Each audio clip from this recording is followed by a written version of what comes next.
Hey there, everyone. Happy Sunday. I am King 5 Meteorologist Adam Claibon. Hopefully everybody enjoyed their Sunday and their Easter and was able to get out in some of those dry times that we had, because we definitely had some of those and we had some wet times too. And when you combine the two, you get some pretty nice rainbow shots. We're going to show you some of those. Plus, we're going to talk about how we continue on this roller coaster ride here as we go throughout the week. And when I talk about this roller coaster ride, these highs and these lows that drop from the 70s down into the 50s. One day you're cool, one day you're pretty warm. Yeah, all of that looks to be, again, more of the pattern again, even though it's consistently changing here throughout our weeks.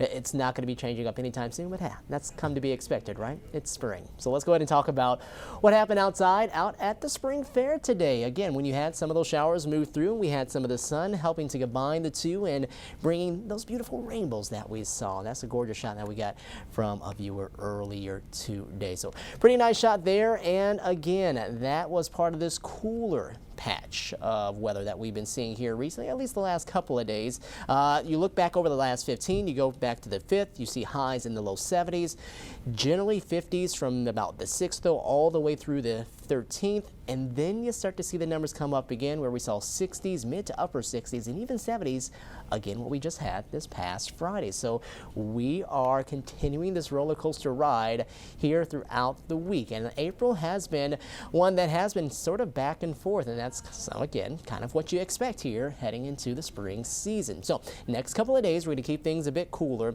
Then our numbers will start to climb back up into the 60s, getting closer to 70 by Thursday. Plenty of sunshine at that point, and then our numbers coming back down by the end of the week and through the weekend as another trough of low pressure begins to settle on in and really drops our temperatures and brings back some additional shower chances. All right, rain today hasn't been too impressive. Some light amounts, generally less than 1/10 of an inch. Up there around Mount Vernon, coming in just under 2/10 of an inch, but it has been raining and it has been heavier at times in a few of our locations. And as far as the highs, well, those numbers have been cooler than normal. Typically, we should be in the low 60s now. See a lot of mid to upper 50s around Puget Sound and the Kitsap Peninsula, and then up that way around Bellingham, Port Townsend, Port Angeles. We saw highs only in the low 50s. Let's take a look outside. Bellingham, cloudy skies, some showers still moving through there. We had a very thin band that's been somewhat persistent up into those parts across Whatcom County and the San Juans, and then down this way around more Pierce County. A few more breaks in the clouds, some drier times there, while up this way around Snohomish County and King County too, we've had this wider band of rain that's really been producing more of the showers here throughout Sunday. And Westport out towards the Olympic Peninsula and the South Coast, actually getting a few rays of sunshine to end off our day Sunday. Mid-50s for us in Seattle. Winds coming out of the south at 18 miles per hour. Dark cloud overhead though, seeing some showers, and that's not going to just turn off completely as we head on into the night. We still have some showers. I know the icons are showing just cloudy skies, but do expect to see some times of rain. Although they won't be consistent and steady here throughout the night, we will have some periods that will be just a bit more wet. And then our numbers will fall back down into the 40s for early tomorrow morning.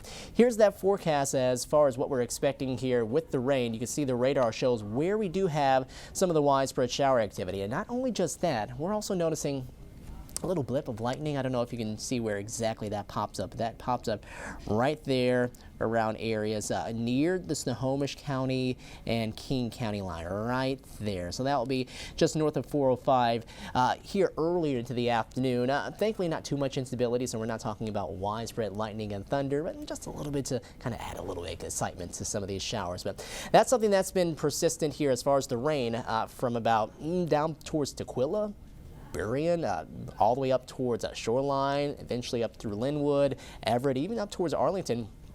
We've been seeing some of these showers here throughout the afternoon, and then that next band I was telling you about up this way more across the San Juans and up this way around Whatcom County, that's been a bit more persistent, although thinner here throughout the Sunday time. Now that should pivot a little farther south, and we'll probably get a bit more of that activity up across Skagit County as we go deeper into the night. But outside of there, we're going to see that that the shower chances will actually decrease here as we head later on into the night.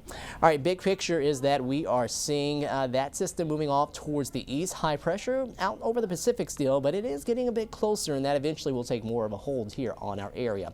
Here's a look at futurecasts. You can see those showers slowly but surely beginning to taper here as we head on into the night. This is just before midnight, and most of the shower activity is still around some of the same spots. King County, Snohomish County, and then pivoting farther south again around Skagit County where we see some of those showers. And then that convergence zone band actually begins to redevelop a bit more as we head into early tomorrow morning around more of northern Snohomish and more so Skagit County to start off our day.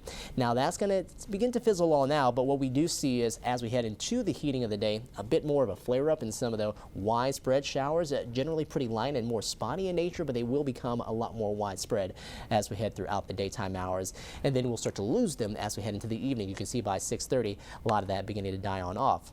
Now we're dry here in the lowlands heading into the day on Tuesday, but what you will notice here as we head on into these next few frames of this graphic is as we head into the heating of the day again, heading into Tuesday, we might see into the foothill communities, maybe into some of the mountains, some shower chances here and there. Really spotty in nature, but should be a big concern, and then those will start to die on off, and we're definitely dealing with dry conditions heading into Wednesday and Thursday.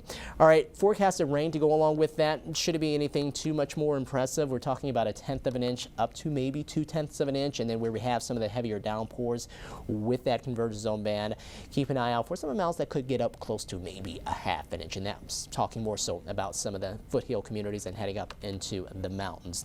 High temperatures, averages now are in the lower 60s, so each of these 50s are going to be below average. By Wednesday and Thursday, our numbers do climb back well into the 60s, and Thursday is looking like it's going to be the warmest day here of the week as we continue on this roller coaster ride of temperatures. Tonight's lows going to be chilly in some spots, even some 30s possible for early tomorrow morning, like around Bremerton and Port Townsend. Bellingham could drop down to 39 degrees. Puyallup, we could be down to 36, seeing lower 40s elsewhere where we do keep a bit more of those clouds. Highs tomorrow topping off in the mid-50s around Blaine and Friday Harbor. Mount Vernon topping off at 56. Arlington getting up to 57 degrees. We'll see the mid-50s out that way over the islands. Camano and Whidbey Island, 58 in Renton, 56 there in Issaquah. Enumclaw getting up to 54. Bainbridge Island getting up to 56 degrees. Tacoma just shy of 60 for you. Puyallup at 58. Yelm topping off at 57 and Olympia at 58 degrees.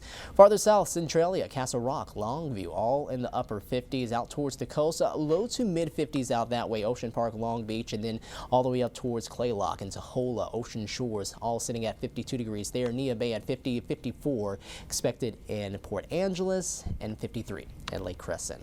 Forecast here over the next 7 days, we'll keep the back and forths going. We'll keep more of the 50s though in place tomorrow morning, and that's when we'll have the best chances of seeing some of the rain. Will be early into your morning on Monday. Probably we'll start to see some clearing as we head towards the latter part of the day. So if you aren't out until maybe more so noon or maybe tomorrow evening, you might get away with not seeing any of the rain at all, and then you'll see a lot more sunshine Tuesday, Wednesday, and Thursday as our temperatures climb. But don't forget, we keep on the roller coaster ride so they fall back down heading on into the following weekend. All right, again, hopefully everybody enjoyed their Easter, had a great time with friends and family, and hope that you guys have a great Sunday evening. We'll talk to you soon.